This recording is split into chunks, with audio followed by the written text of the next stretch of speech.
अस्सलाम वालेकुम स्टूडेंट्स, कैसे हैं आप लोग।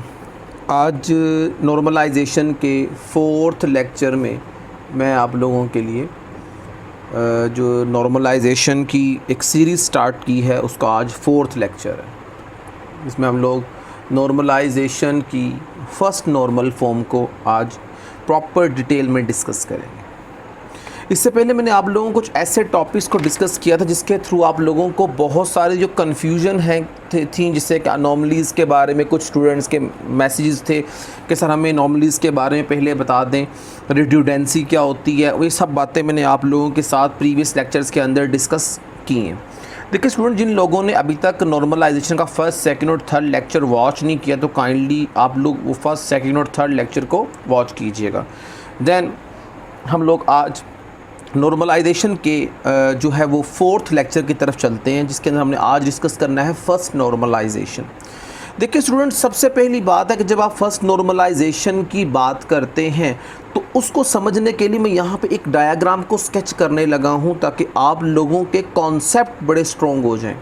देखिए हम लोग जब किसी भी एंटिटी रिलेशन डायग्राम से या किसी भी मॉडल से जब हम किसी भी रिलेशन की डेरिवेशन करते हैं, मींस के रिलेशन डिफाइन करते हैं, तो रिमेंबर डैट कि जो रिलेशन होता है ये रिलेशन किस फॉर्म में होता है, यूएनएफ फॉर्म में। अब क्वेश्चन ये होता है पैदा यहाँ पे कि ये यूएनएफ क्या है, अननॉर्मलाइज्ड फॉर्म, मींस के जिसके अंदर आप लोगों को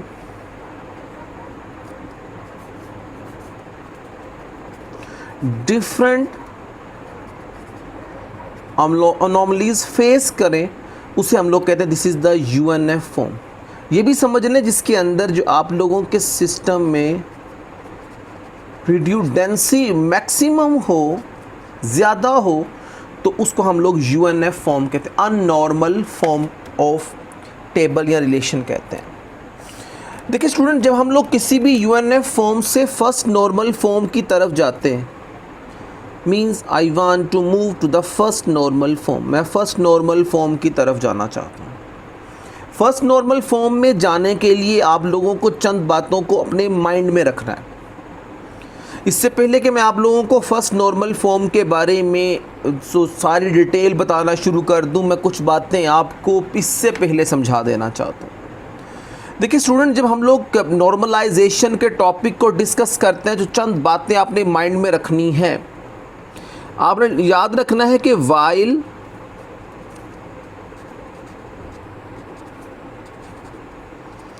नॉर्मलाइजेशन मींस कि आप जब नॉर्मलाइजेशन कर रहे होंगे तो कुछ बातें कभी भी नहीं होंगी। नंबर 1, आप लोगों की सिस्टम में फंक्शनल डिपेंडेंसी इंश्योर रहे, मीन्स कि कहीं पे लॉस ना हो। आपके जितने भी नॉन की एट्रीब्यूट हैं आपके की एट्रीब्यूट पे डिपेंडेड होने चाहिए, कि जैसे ही आप लोग की वैल्यू को पास करो तो डाटा डिफरेंट टेबल से रिट्रीव होकर आपके सामने डिस्प्ले हो जाए। नंबर 2, हम इसको इसको सिंपल हम एफडी भी कहते हैं। मैं अक्सर औकात मेरी आदत है कि मैं इसे एफडी भी कहता हूँ, इसको सिंगल लाइन से भी शो किया था, this is the functional dependency. इसके बाद बेटा सेकंड थिंग ये पता है आप लोगों को, जब आप नॉर्मलाइजेशन करते हैं किसी भी टेबल की तो while normalization of relation should be break into number of tables, means कि अगर आपके पास आर आपका एक टेबल है, that will be break into R1, R2, R3 और अप टू Rn। ये बहुत इंपॉर्टेंट बात है स्टूडेंट्स कि जब आप लोग किसी भी आर को नॉर्मलाइजेशन के लिए आप डिकम्पोज करते हैं उस डिफरेंट नंबर ऑफ टेबल्स में, जब इन पर आप लोग इंटरसेक्शन अप्लाई करें, मींस कि आप ये याद रखें फार्मूला कि आप जब किसी भी आर को ब्रेक करते हो और आप जब आर पर इंटरसेक्शन अप्लाई करो अप टू Rn, ये आपस में क्या होने चाहिए, इक्वल होने चाहिए। अगर ये R इनके इक्वल नहीं है तो इसका मतलब आपका जो टेबल है प्रॉपरली नॉर्मल नहीं हुआ। ये बहुत इंपॉर्टेंट पॉइंट्स हैं जिनको आप लोगों को 100% इंश्योर्ड करना होता है कि ये कॉन्सेप्ट आपके क्लियर हो। याद रखें कि database system basically set theory of mathematics से निकाली गई हुई है, तो इसीलिए इसके अंदर इस तरह की जो हम थीरीज़ हैं वो अप्लाई करके टेबल को नॉर्मल करते हैं। आई थिंक सो कि आप लोगों को मेरी बात समझ आ चुकी होगी कि इसका मतलब ये है कि आपका जो टेबल आर है, जब मैं इस पर कीरी अप्लाई करूं तो जब ये सब को कंबाइन करूं तो मेरे पास नो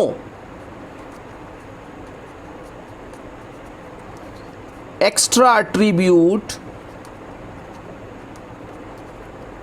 जनरेट, मेरे पास कोई एक्स्ट्रा एट्रीब्यूट जनरेट ना हो, as well as no attribute delete, ना तो कोई नया एट्रीब्यूट स्टूडेंट्स जनरेट होगा और ना ही कोई दूसरा जो एग्जिस्टिंग एट्रीब्यूट है वो डिलीट होगा। जब ये दोनों काम नहीं होंगे तो ऑटोमेटिकली जितनी भी डिकम्पोजिशन हो जाए, आपका टेबल जब इनके ऊपर इंटरसेक्शन अप्लाई किया जाए, इनको एडअप किया जाए, तो आपका आर जोन्स है वो रिटर्न आना चाहिए। That is the basics of normalization. जब तक आपको ये बातें समझ नहीं आएंगी उस वक्त तक आप नॉर्मलाइजेशन प्रॉपर नहीं कर सकते। हम लोग अब डिस्कस करने जा रहे हैं फर्स्ट नॉर्मल फॉर्म को। इसी तरह ग्रेजुअली हम लोग डिस्कस करेंगे सेकंड, थर्ड ऑनवर्ड। इंशाल्लाह ताला मेरी कोशिश होगी कि मैं आपको सारी नॉर्मलाइजेशन की जितनी भी फॉर्म्स हैं वो एग्जांपल्स के साथ कराऊँ। उसके बाद मैं फिर जनरल एग्जांपल्स होल एक हम टेबल को रिलेशन को पकड़ेंगे और उसके ऊपर तमाम नॉर्मलाइजेशन जहाँ तक पॉसिबल होंगी वो अप्लाई करेंगे। ये है बेटा आप लोगों का बेसिक्स कि नॉर्मलाइजेशन के दौरान फंक्शनल डिपेंडेंसी इंश्योर्ड रहेगी और आपका जो आर है वो R1 intersection R2 R3 onward आपके तमाम एट्रीब्यूट्स को जब इंटरसेक्शन अप्लाई किया जाएगा तो आपका आर रिटर्न आएगा। मींस के no attribute generate and no attribute is deleted while normalization. अब हम लोग फर्स्ट नॉर्मल फॉर्म की बात करते हैं स्टूडेंट्स, ये इसके साथ कनेक्टेड है। फर्स्ट नॉर्मल फॉर्म की तरफ हम चलते हैं। जब हम लोग नॉर्मलाइजेशन की सीरीज़ में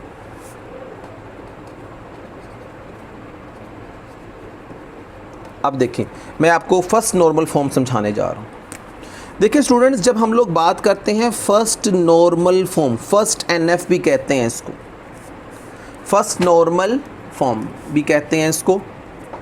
देखिए फर्स्ट नॉर्मल फॉर्म में आपने कुछ बातों को माइंड में रखना है। हम लोग in first normal form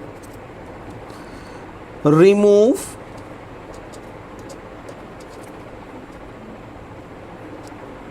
repeating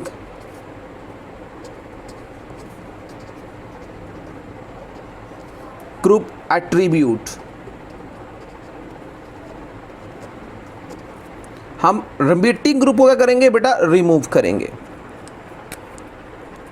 पहली बात ensure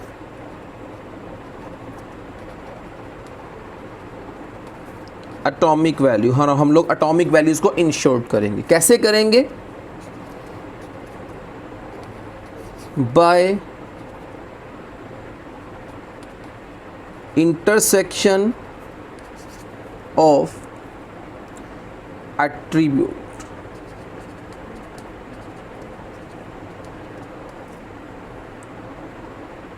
which consisting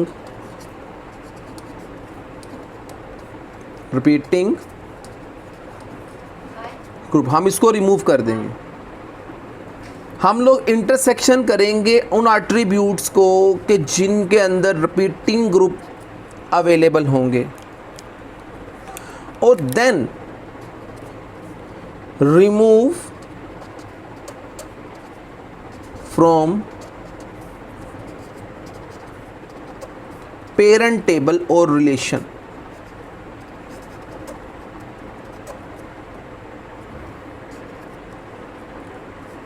and fill with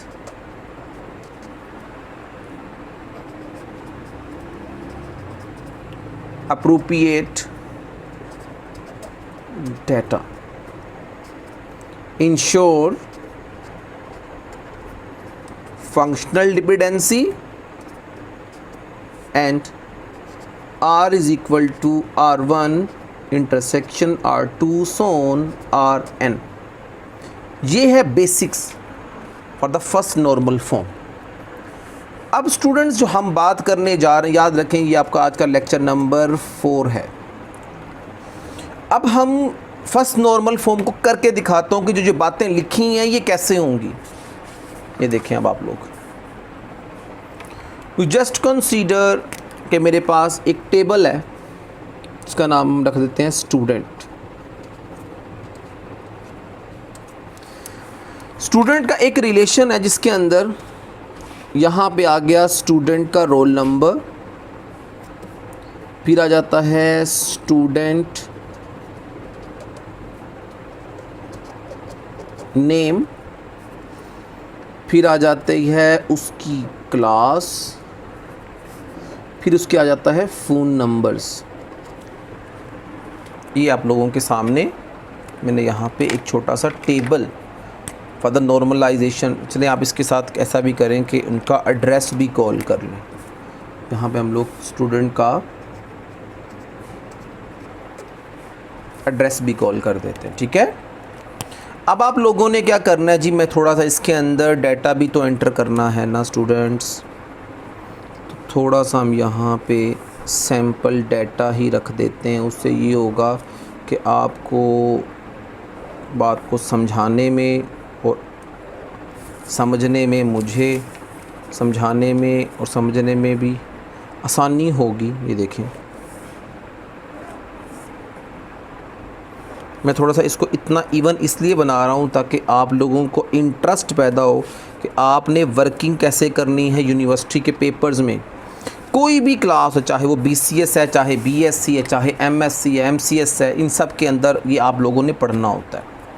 अब मैं यहाँ पे स्टूडेंट्स का रोल नंबर लिखता हूँ 901. स्टूडेंट का नाम रख देते हैं जी मोहम्मद जहांजेब खान जी. क्लास उसकी क्या है जी, BSc है. अब उसके पास 2 नंबर्स हैं, 042 भी है, 0333 भी है. आगे वो लाहौर का रहायशी है. इसी तरह 902 जोन सा है, उसका नाम मोहम्मद आसिफ है और वो भी BSc का स्टूडेंट है और उसके पास सिर्फ एक ही नंबर है. इसी तरह 903 कमर एहसानुल हक है, वो भी BSc के स्टूडेंट्स हैं और उनके पास भी एक सिंगल नंबर है और कंसीडर करके वो भी लाहौर के रहायशी. इसी तरह 904 एंटर कर देते हैं, उसमें हम लोग कर देते हैं शहनाज, वो भी BSc की स्टूडेंट है. उनके पास जो से हैं वो 0301 भी है और 03333 भी है. इसके मतलब उनके पास भी 2 नंबर हैं. अब देखें स्टूडेंट, इसको मैनेज करना ही तो काम रखता है सारा, कि ये रिपीटिंग ग्रुप जोन से ये आप लोगों के लिए प्रॉब्लमेटिक होते हैं. हमने इसको ओरिजिनल टेबल से क्या करना होता है, रिमूव करना होता है. मैंने आपको पहले बात समझा दी, मैं साथ अपने नोट्स को भी कनेक्ट करता हूँ आप लोगों के साथ ताकि मेरी ये बात आपको समझ आ जाए. ये देखें, आप प्रीवियस को देखें, यहाँ पे अगर आप इस पैराग्राफ को देखें, remove the repeating group. Okay, अब हमारा पहला स्टेप क्या है, रिपीटिंग ग्रुप को रिमूव करना और एटॉमिक वैल्यू को इंशोर्ट करना. आप इसको देखेंगे आप लोग, ये कैसे करेंगे आप लोग, अब गौर करें. जहाँ जहाँ पे मल्टीपल वैल्यू लगेगा, मैं इसको अंडरलाइन कर रहा हूँ रेड कलर से. ये देखें, this is consisting the repeating group, these are the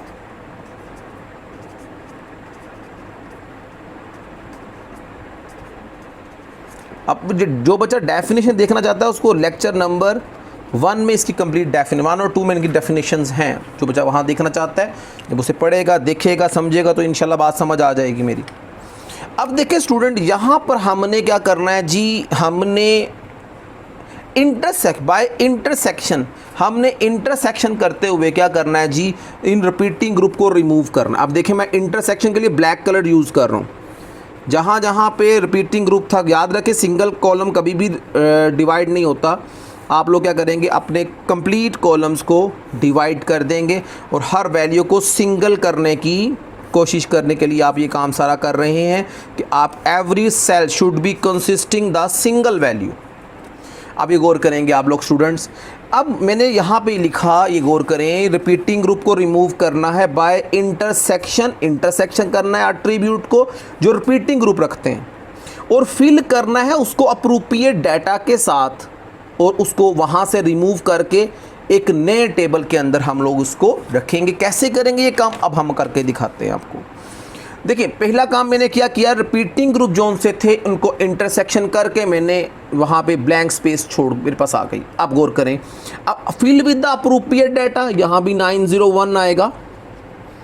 this is the appropriate data. Jahanzeb Khan, class definitely BSc और लाहौर है, याद रखें। This one is the identifier. इसी तरह 904 यहाँ रिपीट हो जाएगा, शहनाज, BSc और लाहौर। अब गौर करें जो ब्लैक कलर का है इसका मतलब इसके अंदर रिपीटिंग ग्रुप था जिसको मैंने इंटरसेक्शन किया। अब यहाँ तक बहुत सारे टीचर्स ये कहते हैं, बहुत सारे जो थिंकर्स ये कहते हैं यहाँ पे फर्स्ट नॉर्मलाइजेशन कंप्लीट हो जाती, मगर मैं इस चीज़ को नहीं मानता। बिकॉज ऑफ इट कि आप यहाँ पे इसको गौर से देखें, अगर ये मेरी प्राइमरी की है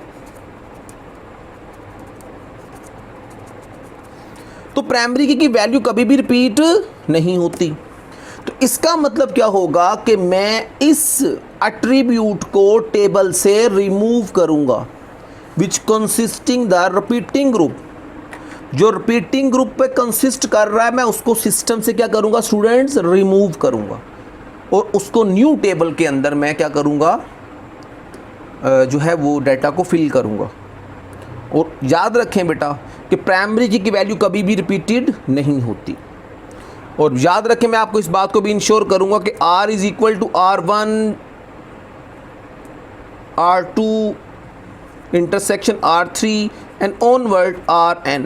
ये भी मैंने आपको इंश्योर करना है यहाँ पे। This is the intersection and every cells consisting the single value. अब मैंने इसको कैसे हैंडल करना है कि फर्स्ट नॉर्मलाइजेशन में 100% हो जाए। अब स्टूडेंट्स आप लोग देखेंगे, अब मेरे पास एक टेबल है स्टूडेंट का, अब जिसके अंदर क्या आएगा, स्टूडेंट का roll number, student name, student की क्लास और उनका एड्रेस। मैंने यहाँ पे क्या किया, यहाँ मैंने जो फ़ोन वाला एट्रीब्यूट था वो वहाँ से रिमूव करूँगा और न्यू टेबल में रखूँगा। फ़िलहाल इसको मैनेज करते हैं हम लोग। यहाँ पे कहते हैं 901, ये 901 कौन था जी, मोहम्मद जहांजेब खान, BSc लाहौर। इसी तरह 902 में मोहम्मद आसिफ, क्लास BSc, ये भी Lahore. 903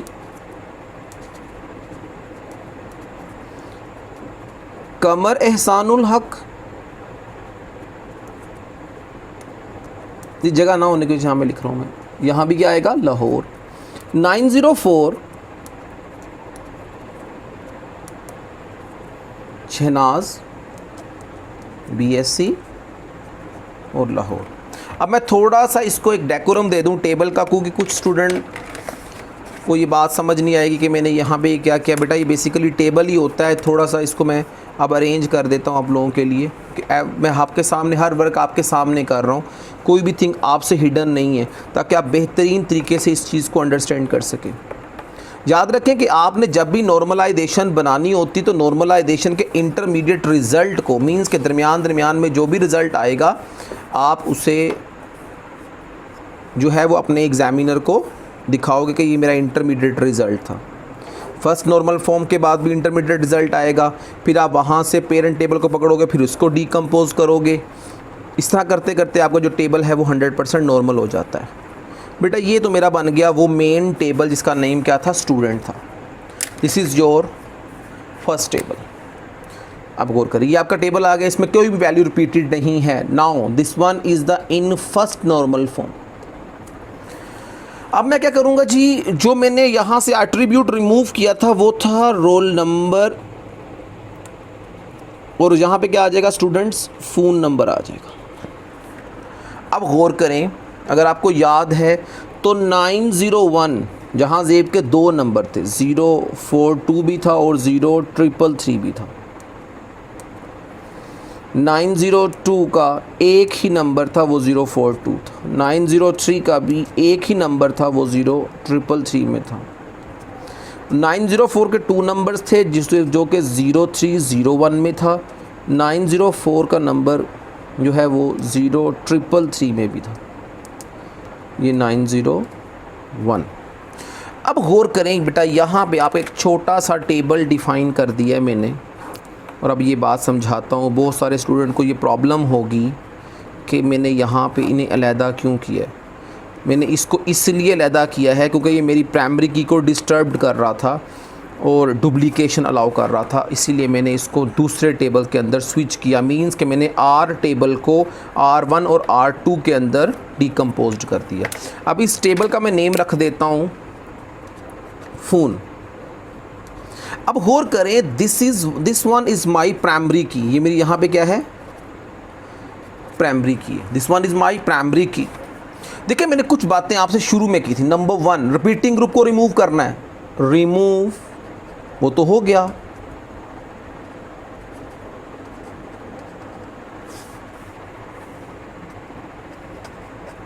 number 2, atomic value, every cell consisting the single value, ये भी हो गया। अब यहाँ पे लफ्ज़ है FD प्रिजर्व रहेगा। अब FD क्या होता है, मींस कि अगर मैं स्टूडेंट का यहाँ से रोल नंबर पास करूँ, अगर मुझे उसका फ़ोन नंबर चाहिए तो वो कैसे निकलेगा।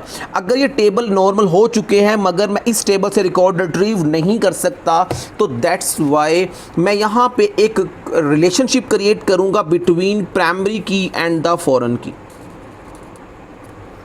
अब ये मेरा टेबल के अंदर जो FD है वो भी प्रिजर्व हो गई। मैं यहाँ से रोल नंबर पास करके यहाँ से स्टूडेंट के जितने भी फ़ोन नंबर्स होंगे वो मैं रिट्रीव कर सकता हूँ। बेटा ये मेरी यहाँ पे क्या है, फॉरेन की है। पहले बच्चों याद रखें, जो आपकी फॉरेन की होती है उसकी वैल्यू में रिपीटेड, आप उसकी वैल्यू क्या होती है, रिपीट हो सकती है, लेकिन आपकी प्राइमरी की वैल्यू क्या होती है, नॉन रिपीटेड होती है, उसके अंदर रिपीटिंग नहीं होती।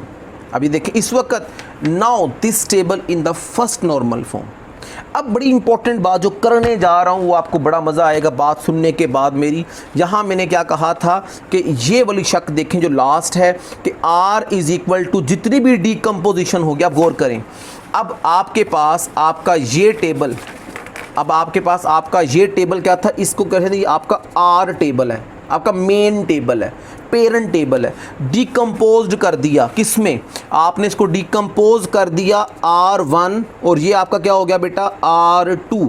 मीन्स कि you define the table, decompose table while first normalization R1 and the R2। अब गौर करें, अब हमारे R1 में कितने एट्रीब्यूट थे, 1 2 3 4 एंड 5। इसका मतलब कि मेरे पास अब मेरे इस दोनों टेबल्स के अंदर 5 एट्रीब्यूट्स होंगे, 5 से ज़्यादा नहीं हो सकते। गिनना स्टार्ट करते हैं, number 1, number 2, number 3, number 4 and number 5।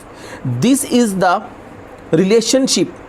ये यहाँ पे रिड्यूडेंट इसलिए किया गया क्योंकि याद रखें बच्चे कि प्राइमरी की हमेशा वैल्यू होती है, फॉरेन की अपनी कोई वैल्यू नहीं होती। तो इसका मतलब क्या हुआ कि यहाँ पे ये बात भी इंश्योर हो गई कि अगर मैं आपके R1 और R2 का इंटरसेक्शन लूँ